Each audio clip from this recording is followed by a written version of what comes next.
For leaders, what are the three unspoken questions that every leader must answer immediately when they move into a role? Yeah, funnily enough, I've just been working with a fantastic leader on exactly this, on her first 100 days in a new role on CEO, and it was and she was coming in on day two, and we were working on her sort of all hands presentation, 20 minutes to the organization, basically day two, morning of day two, and I don't think I've met a single leader who doesn't want to go and sort of say, right, this is the strategy, this is what I'm seeing at the moment, this is where we're going to go.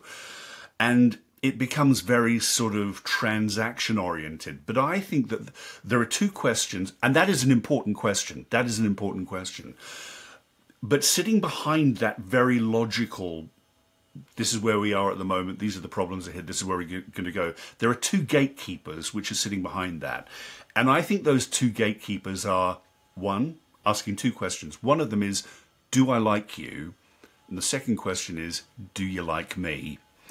And then the third question is that one, okay, so where can we go together? You don't go with somebody, you don't go on holiday with somebody unless you think, oh yeah, I like this person, and you know what, I think they like me. Off you go. It's no different in business. So how you address the do I like you, do you like me is very important. And I think it comes down to very intentional and strategic story. I'll give you this example to the first question. This leader, she basically showed three photographs, and the first photograph was of her and her family, her four kids, standing outside a palace in Salzburg, which was one of the sets for the Sound of Music, and all the family smiling in there. And she said, I want to show you this photograph because what I want you to know is I'm going to be your greatest cheerleader as your leader. This is me outside this palace in the Sound of Music, and these four people, my husband and my kids, have just come off a Sound of Music bicycle ride. 2 hours before, they had no desire to do this thing whatsoever, but they knew I loved the musical, and I really, really sort of sold it to them. And do you know what? They had a great time.